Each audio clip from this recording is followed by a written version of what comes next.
What's up, guys? I'm Drew with Comics Elite here with Kyle, not Kevin. And we're coming at you early today. We have some time to kill today. We have some few hours to kill. We got the day off, so we figured we'd record everything early. And we set a new record today for the worst of the week. Well, best and worst of the week at Comics Elite.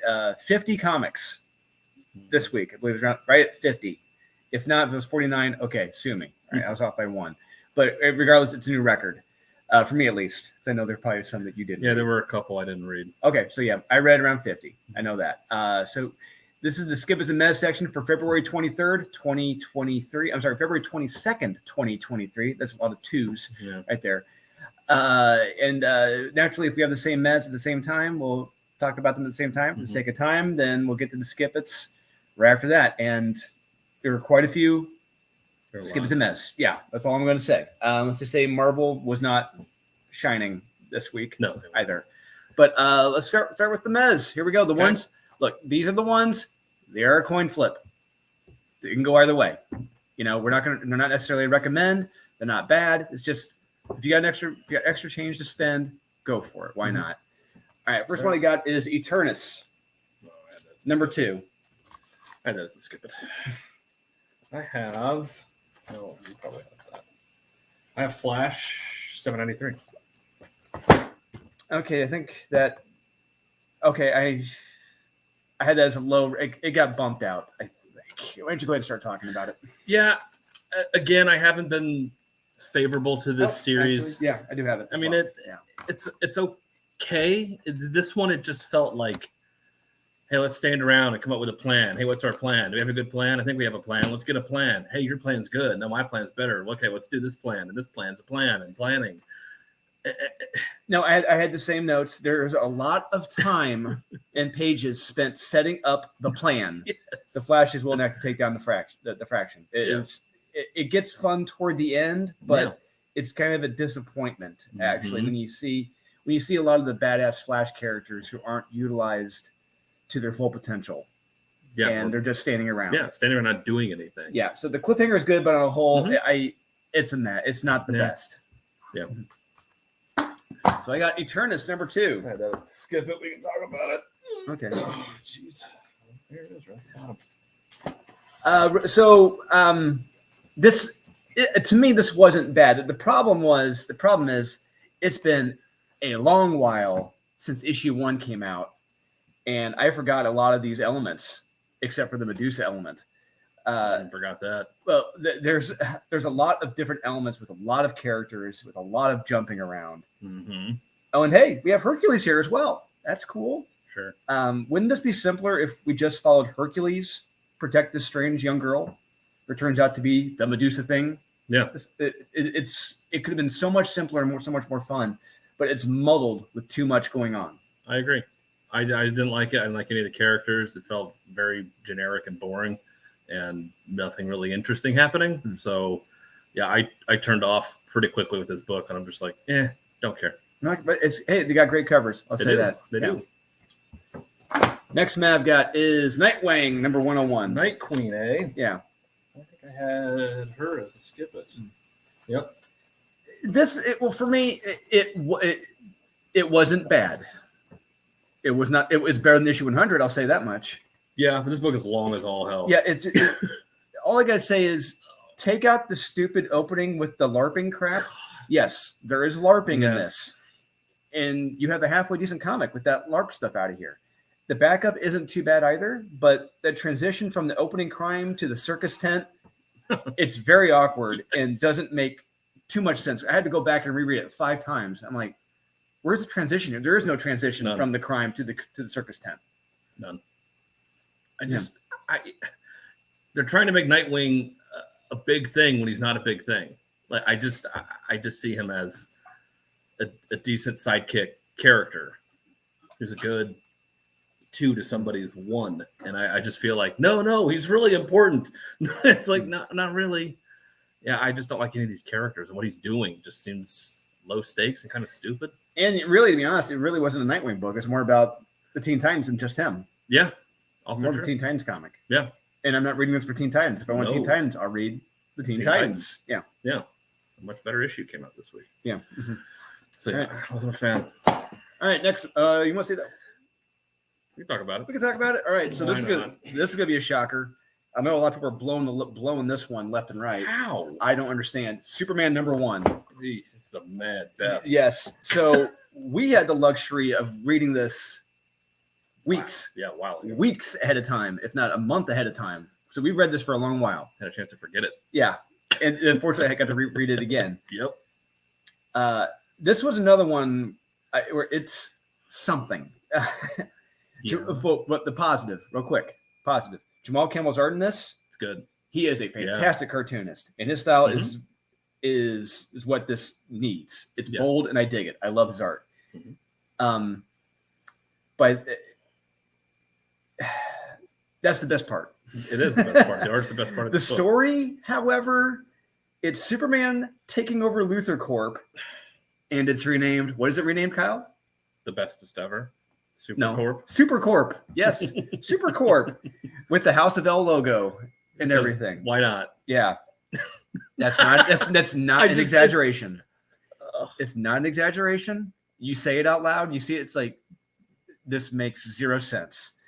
And on top of that, you have Luthor communicating to Superman via earpiece. Yeah. Like it's kind of like the setup from Superman 78 when he's talking to him like ultra high frequency or whatever. But somehow he's able to do it from prison, and Superman does nothing about that at all. Hey, you got a prisoner here talking to me. Yeah, shouldn't be doing this, but he just puts up with it. And branding. Yeah, and then we discover Lois's other sexual fetish with Clark. Yeah, she likes the overalls. Who doesn't? Yeah, she likes the overalls.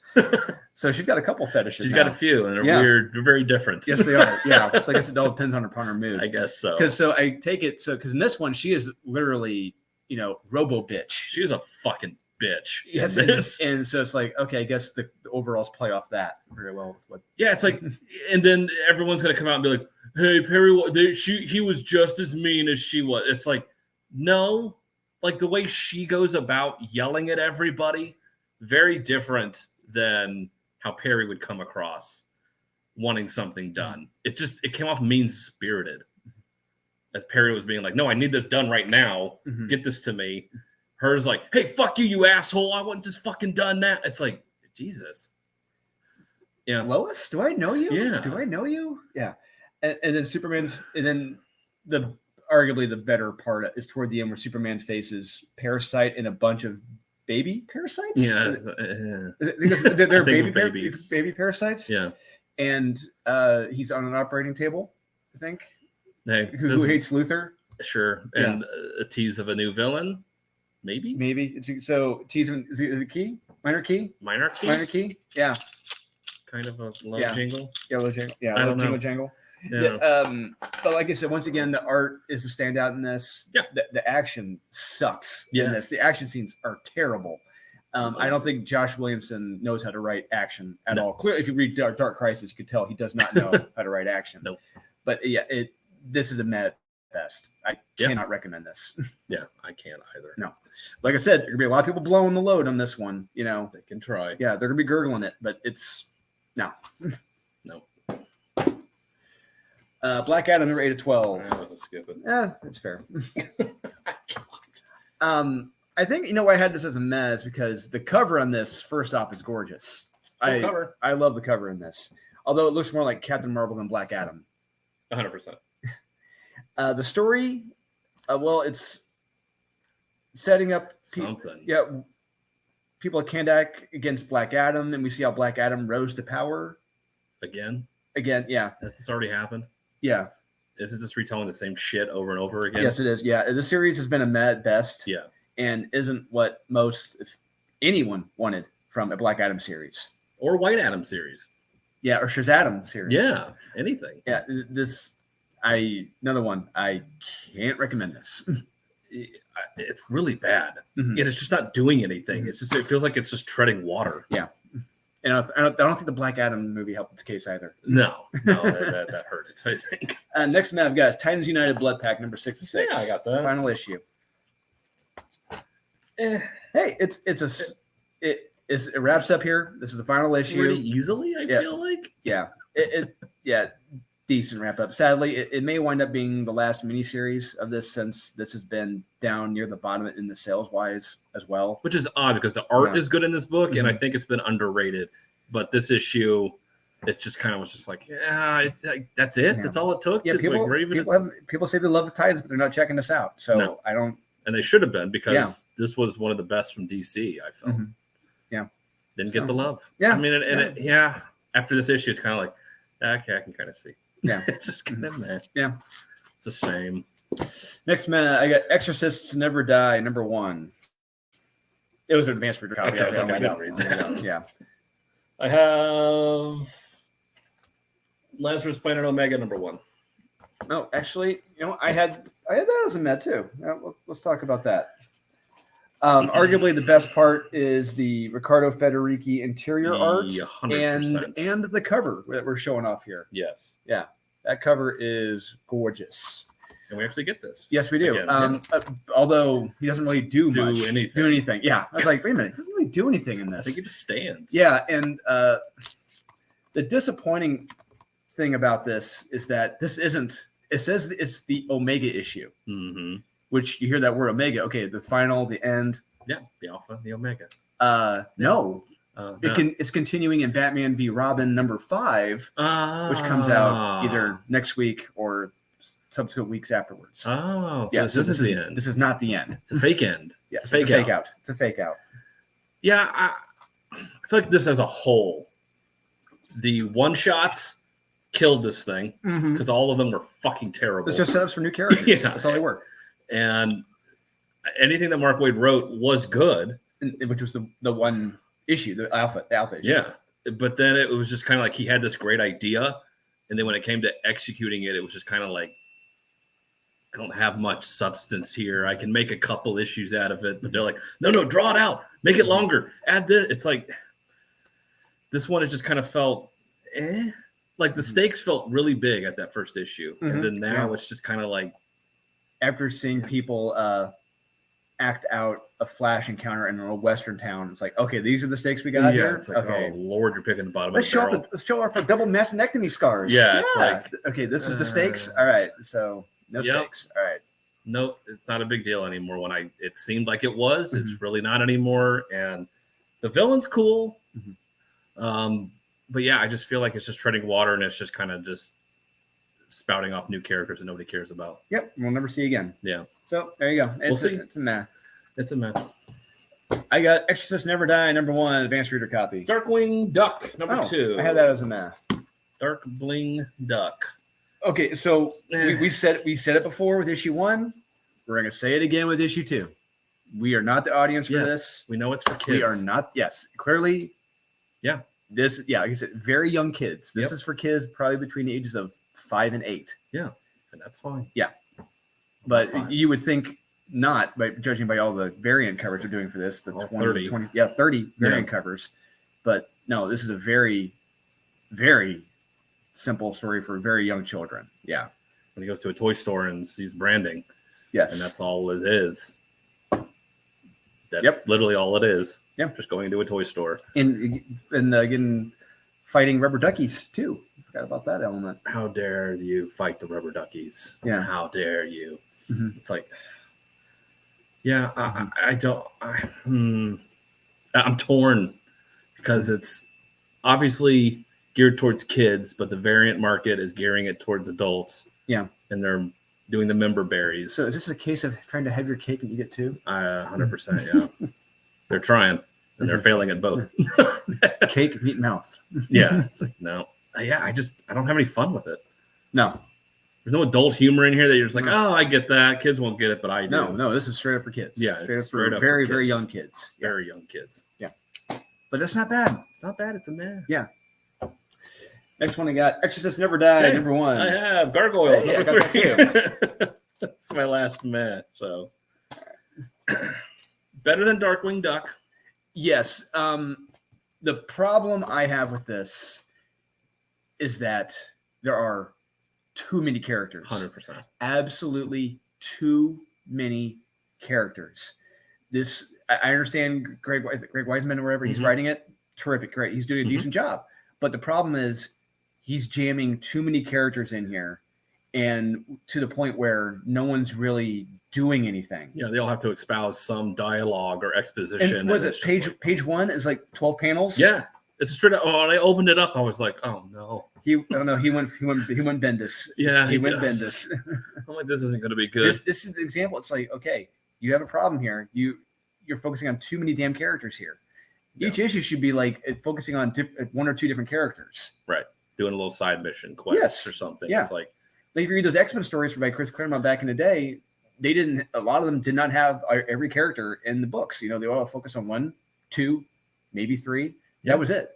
That's all you need. That's what you should be doing with this series here. Not everyone. And then it gets even more confusing when the main baddie of the cartoon series, he gets his own gargoyle armor. I know. It's like, oh, please, God, stop. As if this wasn't confusing enough. Yeah. And I don't know their name. It's like, it's the names and everything. It's just like, okay, why is everyone talking and nobody doing it? And it's like, and I don't know who's who. And they're all just rushing to see a baby born. That's it. Yeah. They're all rushing to see a baby born. That is it.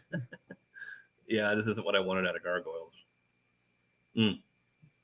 It's a swing and a miss. But hey, if you're a balls deep Gargoyles fan, you'll probably love it. Which so there are. That's fine. They are. Yeah, I liked it as nothing a wrong kid. with that. Yeah, that's it for my mess. Exorcists Never Die, number 1. Book never dies. So are these? This was very confusing. Are these two guys? Is one of them? Is that a woman? That looks like a chick. It's very hard. Why don't you flip through it? Okay. Because it's hard to tell at points. If they're priests and one's a woman, that does not make sense. It's already a no-go. Yeah. Because there's several pages where they look very mannish and others where they have very effeminate lips. Yeah. Or maybe they transitioned. Yeah, Maybe look right here. So Yes. here's female. Yeah. Clearly female. Male. Yeah. Maybe they transitioned. I don't know. Yeah. But it's a decent concept. Exorcists fighting demons and sins on several different levels of an underground building. Cool. All right, fine. You sold me on that. Decent action. But the dialogue between the two exorcists is practically cringe-inducing because you don't know where this relationship is. You don't know if one is... You don't know what they are. And if they're priests, they can't really be in a relationship. So what the hell is going on here? I can't explain it. So for right now, it's a meh because the artist did not do a good job at that part, unless Steve Orlando, rocket scientist Steve Orlando, told him to leave it ambivalent and ambiguous, like so no one, people just assume what's sexy. This doesn't matter. I'm like, no one really does when you're involving priests. So this thing looks a little out there for me. Yeah, it's like I understand that it's a cool concept. I understand that, but the characters themselves they didn't do a good job explaining that. Damn shame. Yeah. Local Man, issue number 1. Yeah. I liked it better. Okay. So this was there were like I said, I did not dislike it. Okay. It's not bad and it's not great. I'll say that for me. This is a story we're getting a lot. If former superhero returns to his hometown and everyone under the sun, including his family, hate him. Yep. Hey, how about that? Yeah. Naturally, he fights an enemy of his own, of his in a page who's also from his own hometown, which is very convenient. Defeated him, and he's served with cease and desist papers from his former team. You can't say. But we don't know why. Right. Well, that's interesting. Well, did you flip it over and read the backstory? No. You didn't flip. You didn't read that. There's 2 stories in it. I didn't know that. Seriously? Yeah, I didn't know. It didn't say there was another story. It did the 90s. They did the young blood trope. Yeah, you didn't notice that? So got that. Then the 90s. You see in the 90s. I didn't receive that at all. Okay, so I'm wondering if anyone's going to catch that when they're reading this. So bear this in mind. If you read The Local Man, number 1, you get the main story, which goes on right now, and then you get the Image, Local Man, which is the backstory when he was still a superhero. Huh. So yeah, it's a flipper. I like that. Yep. I didn't even bother to look. So yeah, it's a flipper. Naturally, I enjoyed the 90s part because, hey, nostalgia. Well, not just nostalgia, but it's action packed. It's engaging. I enjoy it. It's not depressing. That's life. I understand that's life, but when you have a hobby that's what's the word? Escapism. You typically want to veer away from that, not have it in every But some, sure. Yeah. Some not. No, I think it's no. It's them trying to sneak depression into a '90s comic concept, and yeah. But like I said, at least you have the other side of it to enjoy. Yeah. So yeah, it's half and half for me. Okay. Next one I got is Banshees #1. That was fucking retarded. Oh God. No, it wasn't retarded. Yes, Come on. it is. It was all right. Fucking it was terrible. all right. It's terrible. Now I want to know how they got away with saying the Penn State campus. It's written. You see Penn State. You see the Nittany Lion. You stop thinking about when they said, "Oh, we're going to go to Penn State." I was like, "Oh no!" I'm like, "Oh, are they talking about the lacrosse Sandusky? team?" Yeah, I'm like Jerry Sandusky, the lacrosse team, the team that was found not guilty. No, that was Butler. No, that was Duke. Oh, the Duke Penn lacrosse State was the football team. Yeah, Jerry Sandusky. Yeah, the linebacker coach. Yeah, doing inappropriate things to people in the locker room. Yeah. And I'm like, oh, are they going to take on that? And that's going to be the Banshee? I'm like, oh no, I don't want that. They don't. And it's not. No, I'm like, no. why have it at Penn State then? Yeah, it's very, very specific, and it's very unusual that you're able to say that. But but anyway, so girls have been murdered from the 80s to the 90s on this dormitory, right? Sure. Yeah. As well as in the opening, and then it just slams the brakes and turns into a day in the life of a new girl on campus. God. Make friends, go to class, make fun of teacher, blah blah blah. And this is supposed to take place now. I think it's supposed to take place in current day. I think so. But it doesn't tell us. We just see a laptop or two. Yep. That's a poor decision on the writer and editor not telling when this current story takes place. Because if you're showing events of murders in the 80s and 90s, you specifically say 80s and 90s, but you don't say when this is taking place at all. That's a problem. But and on top of that, the pacing of this is terrible. It turns into a whodunit murder mystery with setting up all the suspects, even though it's most likely the roommate. Probably. But art is okay. It's not great. It's not terrible. Nah. I've read worse horror stories from James Tynion. It's not that bad. But, yeah. No, I think it is that bad. Yeah. Which sucks. Next one I got is Barbaric #2. I'd have to skip it. For me, it's not what I ordered. No, it's all right. The art is solid. Art is very solid, which is why I'm probably giving it a meh. But the pacing, the dialogue, the characters, it is not good. It has some action toward the beginning, but then it really hits the brakes, and it really isn't that exciting after that. And the constant beratement of the barbarian is really getting old at this point. Yeah, when you just want to push an agenda of strong lesbian couples, and then you bring in another strong, probable lesbian at the very end to create this love triangle between the women is what all this is. It's like, that's not what I got this book for. It's barbaric. Yeah. Like, that's why I bought this book. That's but lesbianism is barbaric, Kyle. Well, it could be. Maybe that's what they're trying to say. It could be. But I just don't like these side characters. It's like, no, it's about them. Don't want it. Okay. Yep. Next man I've got is Draculina #1. It's from me. Blood Simple, that one? Yes. Yeah. This was all right. The art is terrific.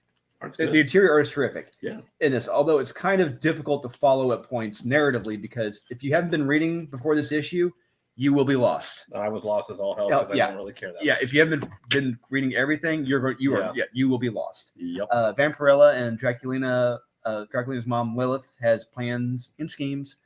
Draculina is still dealing with her older and younger self situation, which is funny to see on a Ferris wheel. Did like that. It was funny. It was cute. But by the end, I really don't know what is going on and what's going to happen next. I don't like. So what have we really set up here? I don't know. I don't know. Who's evil? What's the plot? What's the scheme? I don't know. It's a nah. I had the skin. Hey, we got great covers. Great covers and great interior art, so that makes it a mess. Save it. Next one I've got is All New, All Different Savage Avengers #10. God, you are so forgiving of this. This is, well, bear in mind, this was the very last issue. Fucking Christ. So when you see these characters and you see this artist, You should think that this would be a series. There's no way you could not recommend this. Right. It was this on the whole. This issue was all right. They beat Ultron. Hey, they go home. Cool. We're badasses. In the very back of this, in the letters page, David says he was, quote, swinging for the fences. But yeah, he said that. But when he swung, so using a sports ball analogy, okay, he got maybe a double, a seeing-eyed single. Mm. This was definitely not a home run, a grand slam, or an inside the park home run. This was, I'm going to say, probably a seeing-eyed single. I think it's a swing and a miss. Oh, swing and a miss. Okay. Carlos Magno, his art very much neutered once again and forced to be confined to 8 to 9 panels on a page. There was never a money shot in any of the books. With all 78 characters that are in this book, nothing. You don't get a great, cool, grand, badass moment. There should have been a moment in this where you have, what could have Omnipotence Hulk here. Yeah. Rip off Ultron's head or rip him in half. Yeah. There should have been a moment like that in this. Savage Avengers. They're in the titles. Nothing. No. We just get long diatribes from David covering up a lot of the pages, but he really neuters Carlos' artwork. And for a final issue, there really should have been a few splash pages, not just one, a few, in some kick-ass moments, but you get zero, none. So effectively, I would say David is his own worst enemy, and he got the best of himself with this. He did. And I've equated this time and time again to a kid in the backyard playing with all of his action figures at one time, and it's just too much shit going on and too many fucking characters and derivative characters of derivative characters standing around.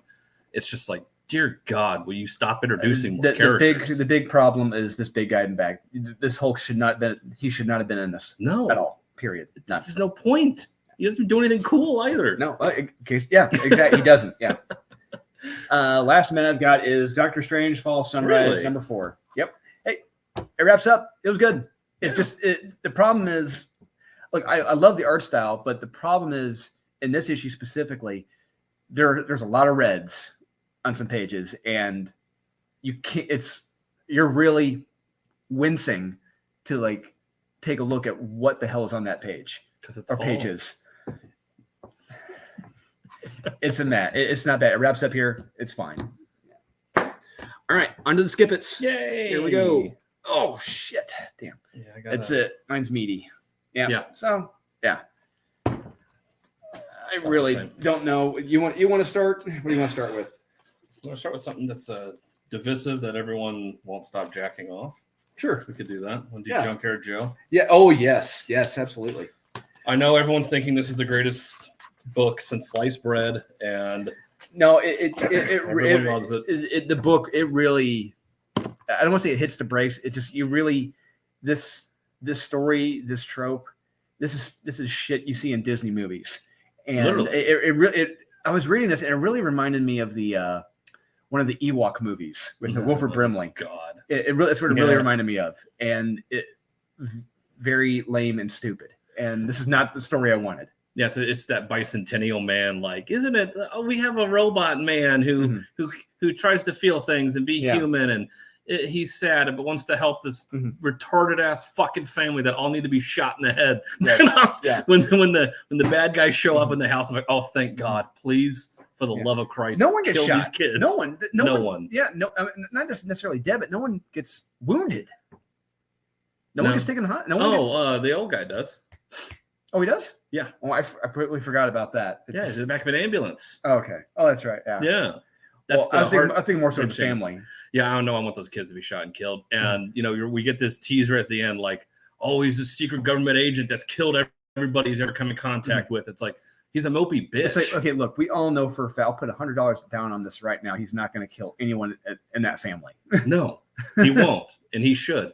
When you're introduced to him in Geiger, he's like this evil, like, robot man. And I'm just like, this guy is fucking cool. And the character design is awesome. Now, it's like Jeff Johns, unfortunately, this story has become very predictable. But I would say if Mark Miller was writing this, I would put my money down on it. This robot's going to be killing one of the two of his kids. I'd have no idea what would be going on the next page, and I would be there for it. It's like, we get it about depression and Mm-hmm. PTSD in the military. It's like, yeah, that's fine. That's a one shot. Mm-hmm. like you're just continuing to tell the same thing over again. It's just boring. Mm-hmm. He needs to do something and not sweep floors and cry. Like, Yeah. I don't. The art's terrific. I get it, and I get Jeff Johns is amazing, and that's fun. But I'm kind of over it at this point.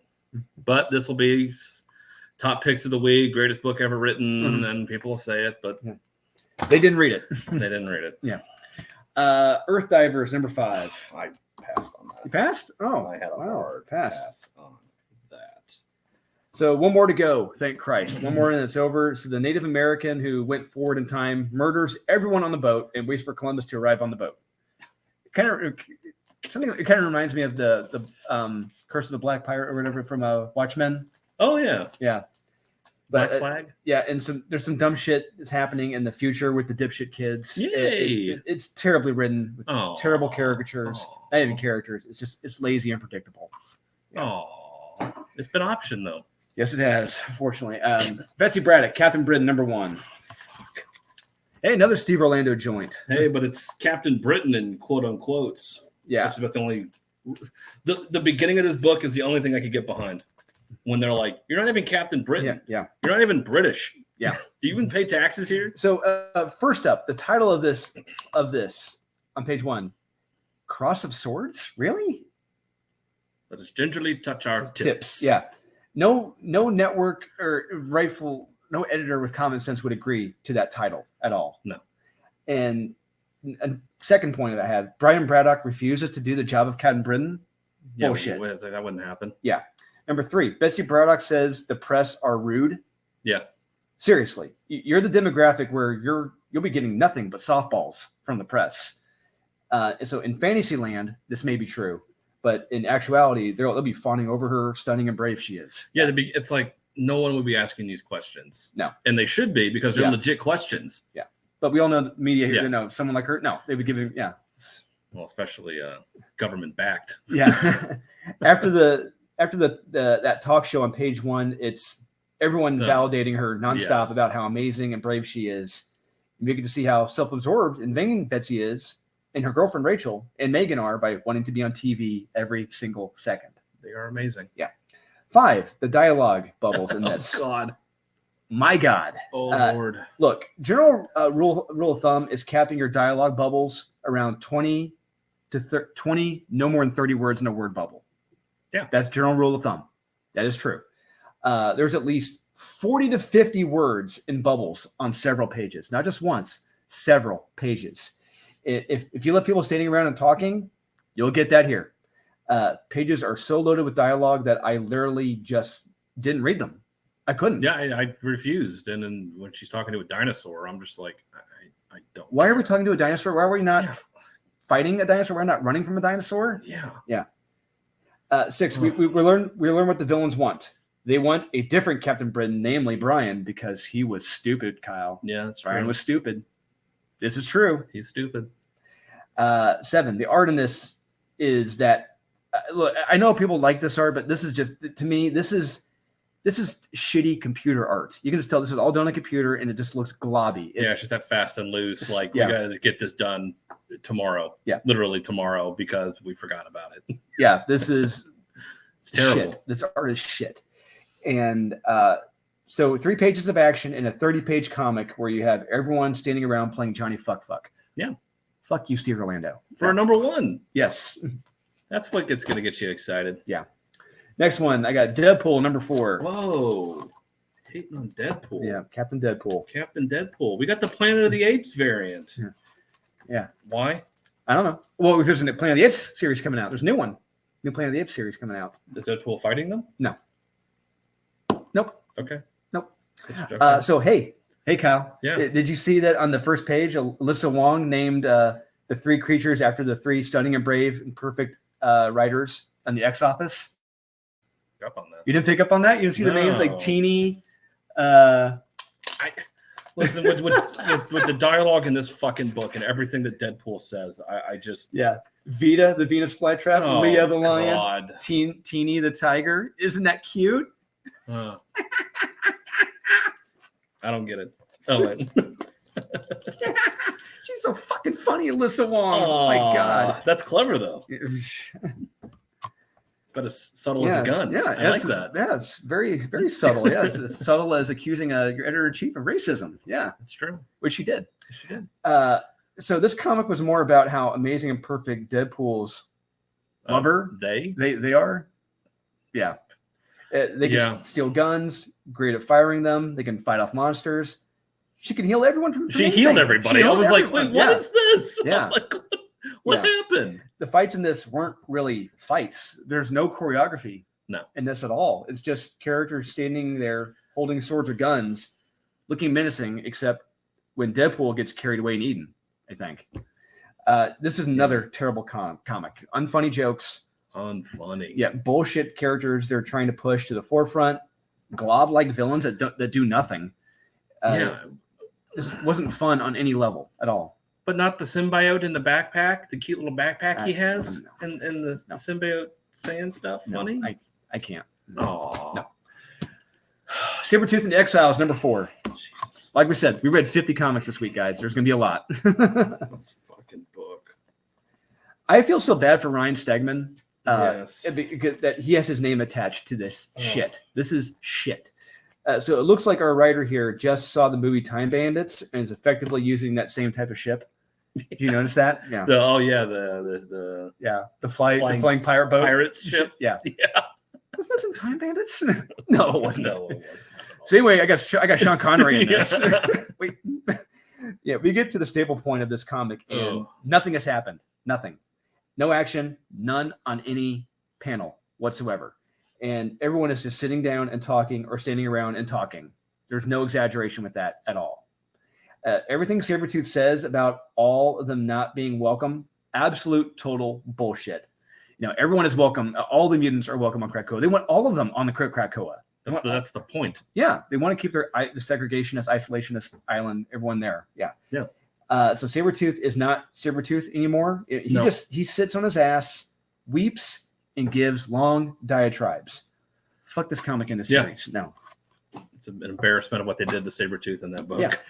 Planet Hulk, World Breaker, number 4. Hey, does that happen? No. On the cover? No, does not. So Kyle, so Kyle, what Hulk are we focusing on in this?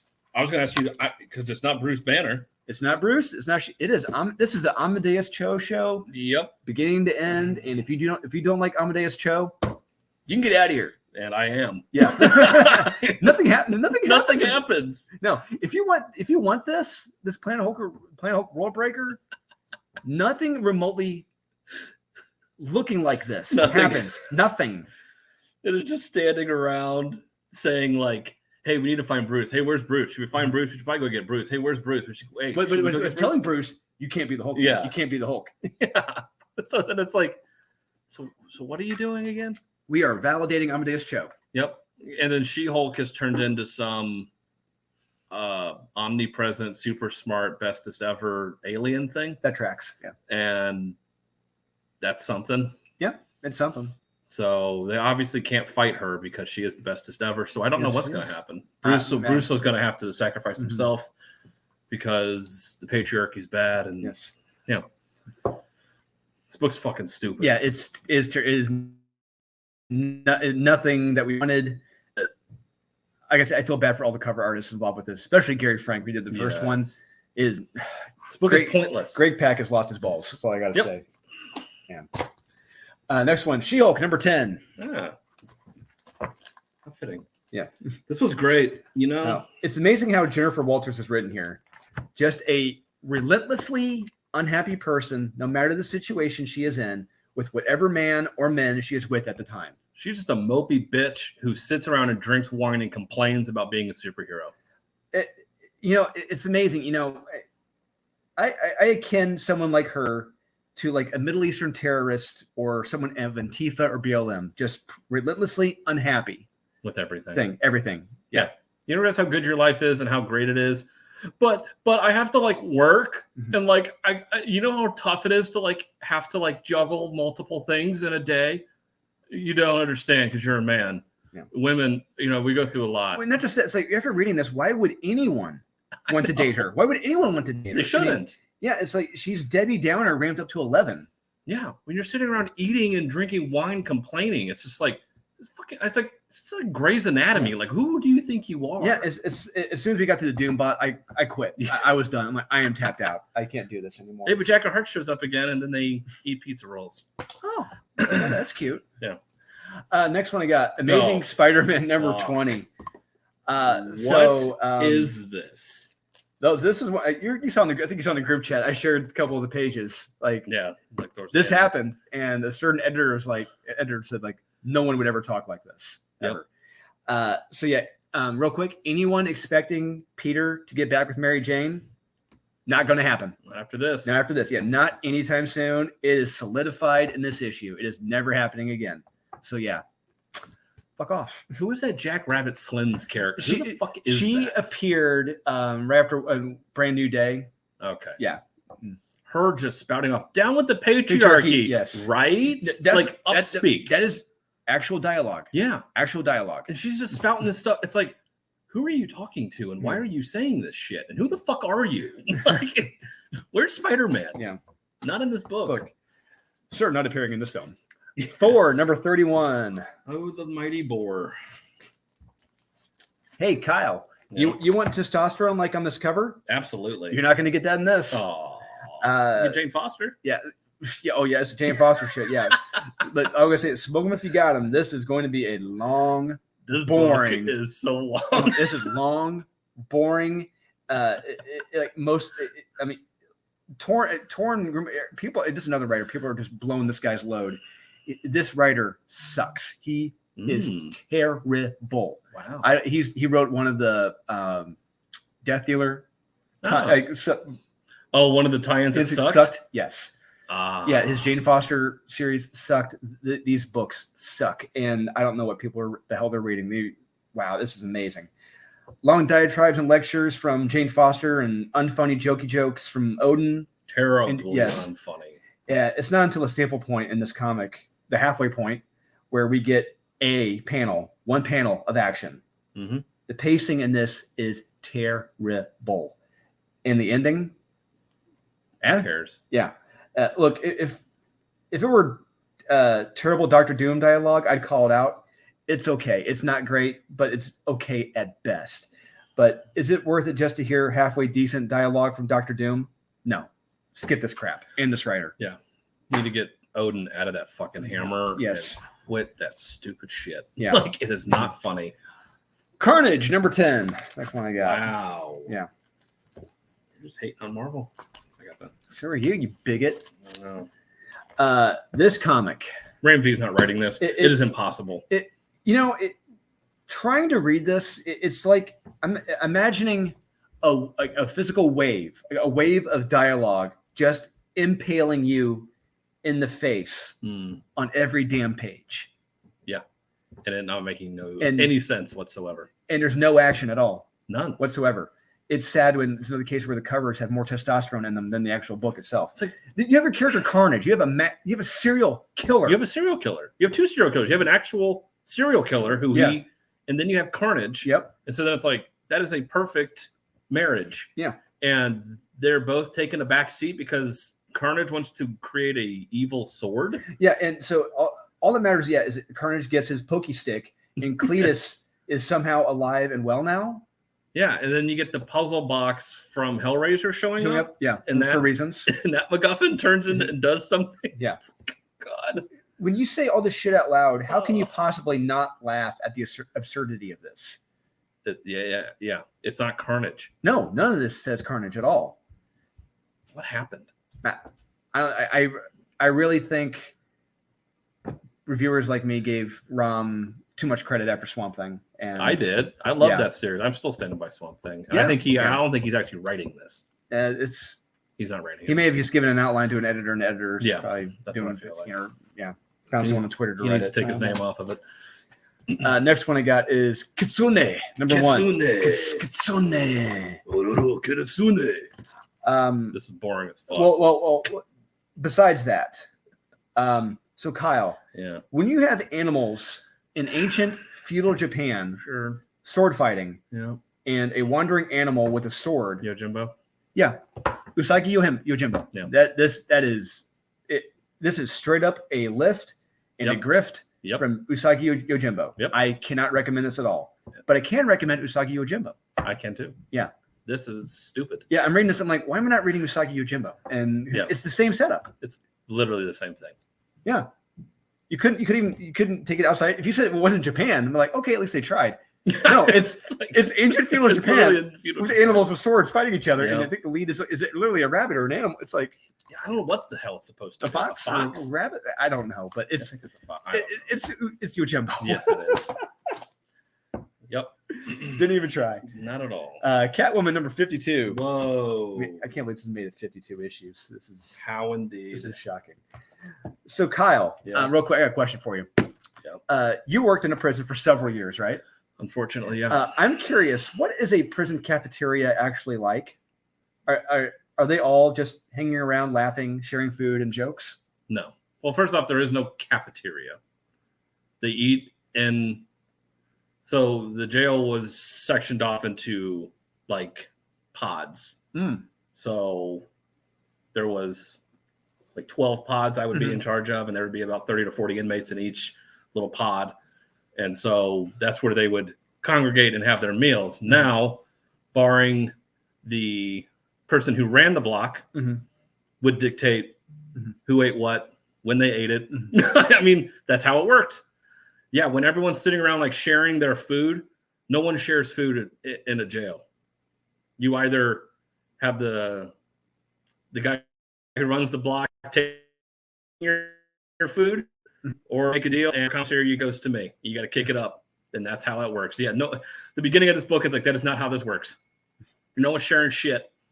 Doesn't work. So you're probably telling me that Teenie Howard's asked no one involved with the prison or knew anything about actual prison life. Yep. Yeah. Sometimes during the Super Bowl, you would see somebody order a pizza, and then they would put their ramen on top of it, and trust me, the shit they would eat is absolutely disgusting. That's the only time. Okay. But even then, you got to kick it upstairs. Yeah. The guy who runs the block gets the fair share. And from there, so after that hilarity in Fantasyland, it's Selena teaching the prisoners how to be better, how to be better thieves and criminals. The rest of the comic. Yes, it is. If you're not laughing out loud by the halfway point, you do not have a sense of humor. This is ridiculous. Teenie Howard wrote this as a joke. There is no way she wrote this seriously. 100%. I was laughing. I dare anyone to read this with a straight face and not laugh. I was dying laughing. It was so stupid and like funny. I was like, you've got to be kidding me. What? You have to be the most obtuse moron on social media to look at this and not think it's a joke. It is 100% a joke. And it's funny. It's a funny joke. Yeah. Especially, I'm sure you enjoyed it too. I had a good time. Yeah. God. Next one, Wonder Woman. Boom, boom, boom, boom, boom. The love bombing. Well, now commences. I will say, there's one tangible aspect of this comic I will give it credit for: the paper on the inside. I liked it. It was like actual newsprint paper. Yeah, it was. Yeah, I was shocked by that. I'm like, hey, goes up half a notch. Yeah, half a notch because of that. Yeah. So we open on the love bomb. Yeah, the love bombing, Kyle. Everyone loves Wonder Woman. Yeah. And apparently Cheetah is a big hornball and wants to wanted to fuck. Yeah, she wants to kiss and bang any woman around her. 6 ways from Sunday. 6 ways from Sunday. Yeah. And how dare you just advance on me like that and not ask permission? Yeah. But that's okay because you're a female. Bear in mind, no one else is as horny as her in the comic. No. Yeah. Jesus. I mean, it was like, what the hell are you doing? So Wonder Woman loves because the villain sees that the world needs her. So Wonder Woman lives because the villain sees that the world needs her. Is that what it was? Yeah, I think the villain's like, okay, I'm going to let you live because the world needs you. That's interesting. Whatever. Sure. I thought it was odd that a black person was spraying people with a fire hose. That seemed a little interesting choice. I don't get it. That's just me. No. That's just me. And then Zeus is killed by Hera to become the queen of the gods. Yes. With her simp, the Wizard of Shazam at her side. Wow. Bravo. Finally, we get some real change in here. Once again, I'm just laughing at just how stupid this is. Awful. You can't make this stuff up. No. Superman Space Age, Book 3. You know what, Kyle? I'm going to let you take the lead on this one. I've taken the lead quite a bit. I'll let you. I hate this series. I'm trying to figure out what this series is. I thought this was going to be the worst book this week.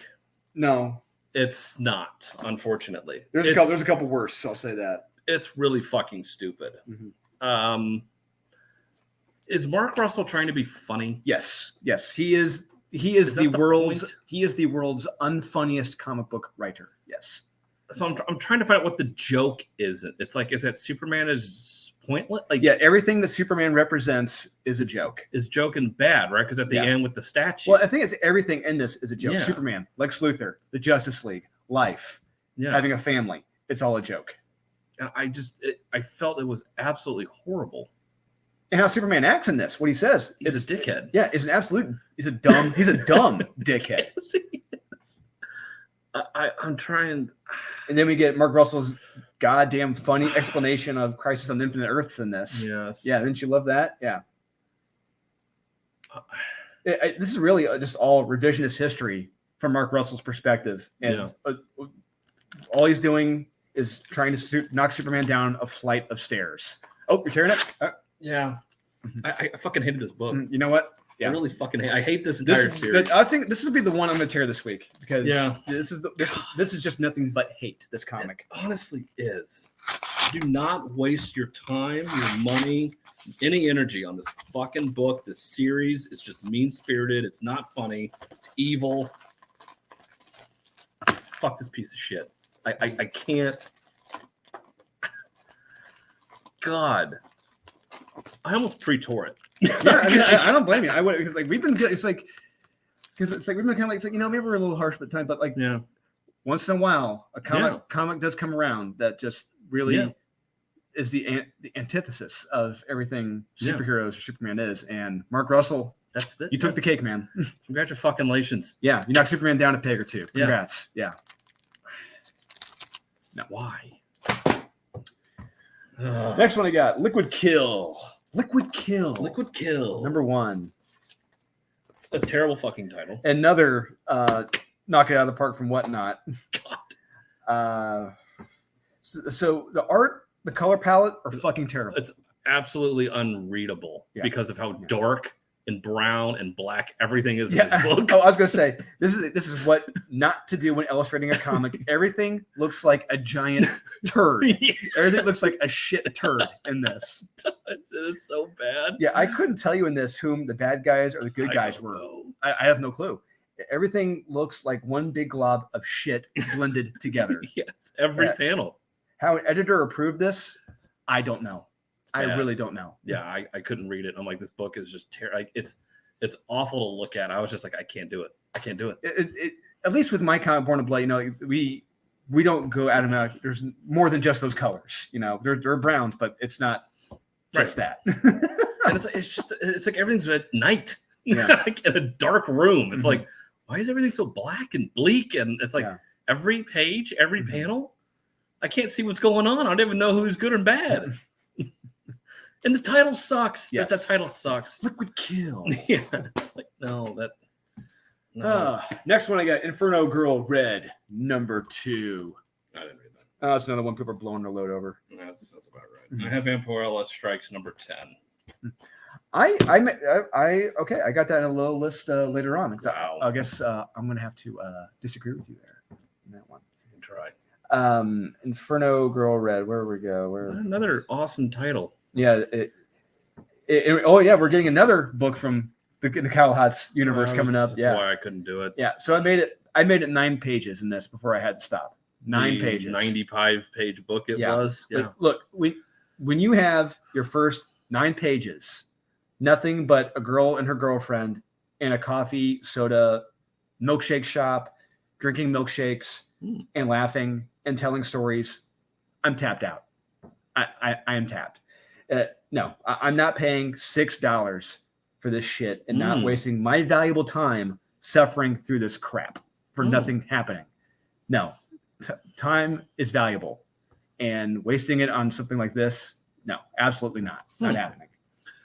Yeah, Vampirella Strikes number 10. I don't like this series. I never really have Vampirella as a detective. See, I am shocked, Kyle. I would have thought you would have liked this one the most. I kind of did, and then it got weird, and I like every Vampirella book by generally this point, it's just kind of like you've run out of story, and I just I really enjoyed the setup of this, but I'll explain later why I enjoyed this. That's fine. Yeah. I just wasn't a fan of it. It just felt very boring and kind of bland, and not very exciting. Wow. Okay. All right. Yeah. How many you got left? Oh, too many. I got 5. 7. Okay. Why don't you do 2 of them? You think I might not have? Oh, God, I pray to Christ you have. I know. I don't know about this one. I have Immortal XMen. No, I I had that as an honorable mention. Well, because I don't think you probably did not read the Sins of Sinister #1, the kickoff to this. don't think I did. Okay, now if you had read that, you would have liked it. Because I guarantee it. What they do to Mr. Sinister in this book. Well, no. If you read that issue, you'll understand everything that happens in this. You'll completely understand what happened. So if you didn't read that, you will be lost. So I understand why. He didn't read it. He didn't read the kickoff issue. So, but him being cucked and chained like a dog and forced to be a simp and apologize for being himself, I was just like, "Fuck you!" No. That's what happens. No, that is White Queen. 2, she worked at the Hellfire Club. 3, at the Hellfire Club, they were doing some serious S&M shit. Clearly. So 4, that is her doing some of that. Letting some of that out, she probably hasn't been able to do on Socialist Island. Jesus God. So yeah, I went with that. It's fine. It's not fine. It's not fine at all.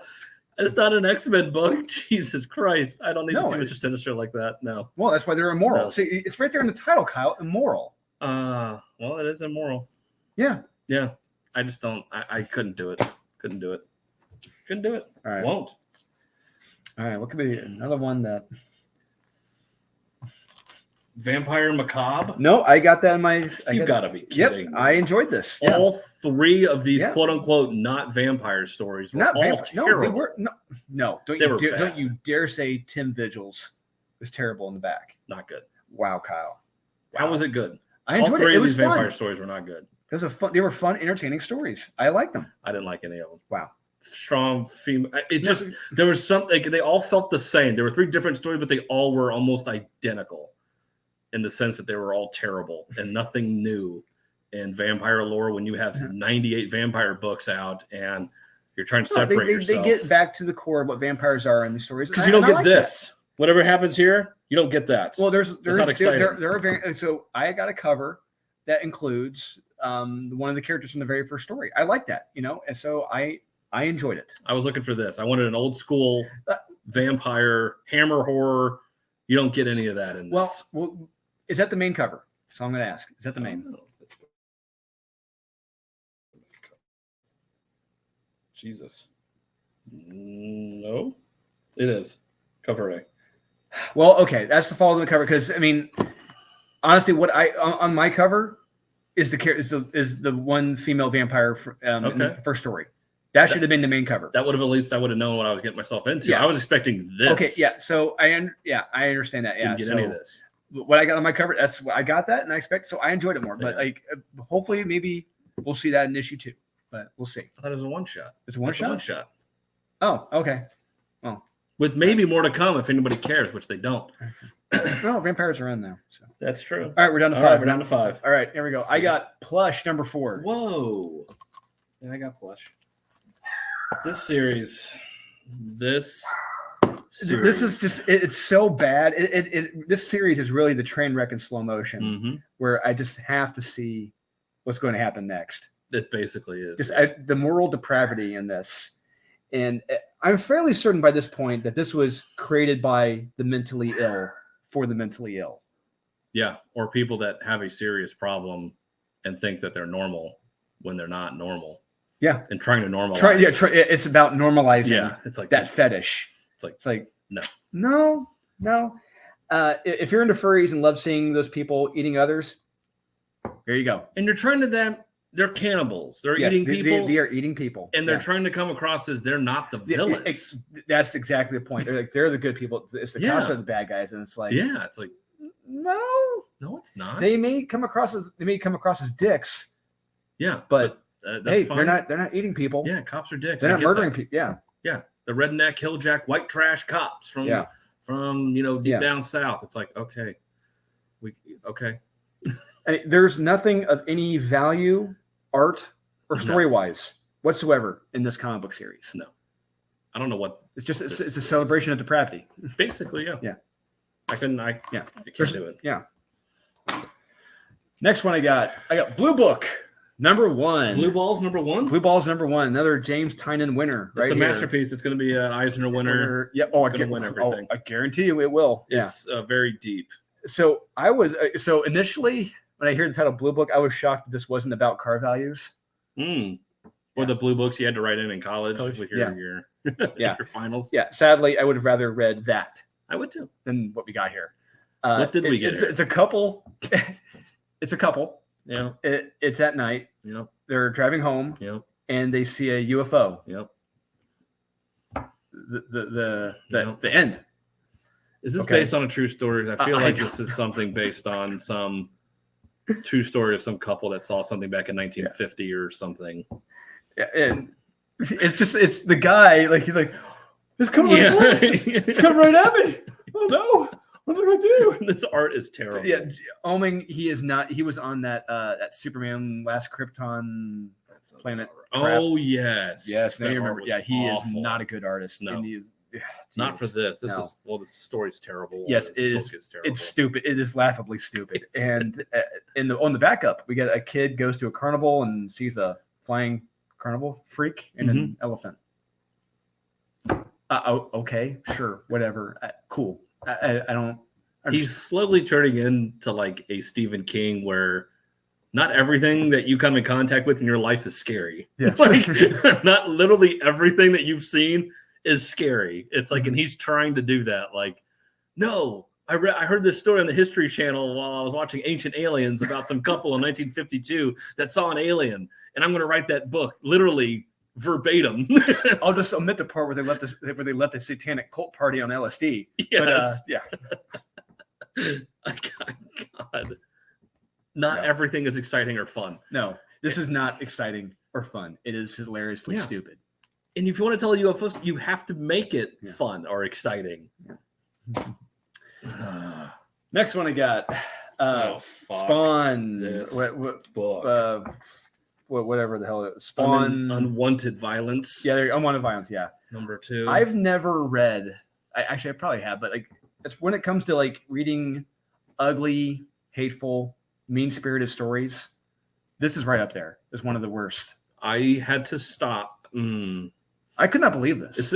It's trying to be divisive on purpose and piss people off, because what he does and what he has Spawn do to the cops in this, and somehow makes the cops look evil when he is resisting arrest. Yes. And then he purposefully has Spawn take off his mask so they can see him that he's black while he's being shot by a cop for resisting arrest on purpose. To do what? What's your point? Don't know. Yeah. Other than to be divisive and piss off a certain demographic of people and to rile up the other group of people. This is a Spawn book. Like, why isn't he? We're talking about Spawn, right? I think so. Like, where's Violator? And like, where's anybody? Where's the alley? Like, he's not doing. It's like, what are you trying to say? I fucking hated this book. I got like 5 pages in and I was like, all right, I know what you're trying to do. Can't do it. Absolutely horrible. Stay away from this book. Okay. Unless you just want to be pissed off. And it's $5. No, not worth it. Not worth $5. Down to 2. Man. Let's take a little break from the cops for 1 second. Yeah. I got Clayface. Batman One Bad Day, #1. Crazy. Isn't Hollywood crazy? Well, okay, so I want to. Okay, so I've read this 3 times by now. Wow. Three times. This is another one we read this months ahead of time. Yeah, we did. Yeah, we read this months ago. This was terrible. This is not Clayface. Not at This is a shitty horror script with Clayface added to it. Mm-hmm. So they took these genius writers, Jackson and Lansing, geniuses on the planet of the Earth. They took Basil Karlo and made him a shitty, low-stakes, psychotic murderer. Again, at trying to get a crappy movie role. Yeah. This is what in Hollywood trying to get a crappy movie role. Yeah. But okay, bear in mind, Basil Karlo was originally a serial killer on a movie set, but that was after discovering they were remaking a film he originally starred in. And then he became Clayface. That makes sense. This is just a shitty movie. He just wants a movie part in. Yeah, and he's mad that everybody else is getting picked over him. Yeah. It's like, why this film? Why should you care? Why are you suddenly in Hollywood? It's terrible. It's stupid. So he goes back to Hollywood and does it again years afterwards on some random movie set. And this was his bad day. Not being picked for a role. Isn't it great how like evil Hollywood is though? Doesn't it show like how bad? Speaking Hollywood of that, did you see the not so subtle dig at fans? Yeah. Oh yeah. Yeah. Oh yes. Yeah. Clearly, Jackson and Kelly, they got some things about fans to say. Oh yeah. boy. Yeah, it's nice. Yeah. Fuck these writers. Yeah. Look. On this, if you want to read a great Clayface origin story, read the one James Tynion wrote in Detective Comics Annual #1 from 2018. The Curse of Clayface. It is fantastic. You see the origin of Basil Karlo. It is amazing. Read that. But this is James Tynion before he started huffing his own farts and writing Blue Book and the Last House on the Left, Last Friday the 13th by the Lake. Yeah. Last House. Another Eisner winner. Last summer. Yep. Yeah, this is terrible. It's really bad. It's a long book, too. Yes, it is. It is not worth it. Every single, I would say of all the ones we got so far, the Penguin one was probably the best one. And that's not saying much. That's not saying much. No, the opening, the first half, the opening of that. Great. Yeah. It was good. Yeah, I loved it. And, Then but, we've already read the Ra's al Ghul one. And, oh man, it does not get much better. It's going to tug at your heartstrings. Oh, It's an $8 book. Yeah. Oh my god. Yeah. Wait for Ra's al Ghul and you understand why he became. Yeah. If you like John, I'm gonna say it's John Wick. Yes. If you like John Wick, You'll understand. yeah. It all makes sense. Oh, Tom Taylor, you fucking hack. Yep. Oh my god. Last one. Worst book. Hey, GCPD, The Blue Wall. Worst book of the week. Yes, absolutely. So where are my notes real quick for this? I had a few notes. So the sales for this comic are so bad that it's not even in the top 200 comics. It is completely out of the top 200 across the board. Well, that's just bad. Well, that's just numbers. Yeah, no one knows that. And Yeah. Who cares? That's all comic sales to stores according to ICV2. It is nowhere close to the top 200. That's how bad this comic is and how few people with rational thought want this crap and want to be lectured on the evils of police and white people. That this comic is overpriced, shit, and a failure by every single metric. Yeah, so you were led to believe that a white or guy mixed person gets radicalized because his FTO, who is a field training officer, talks shit to him. And that is what turned him to start murdering cops.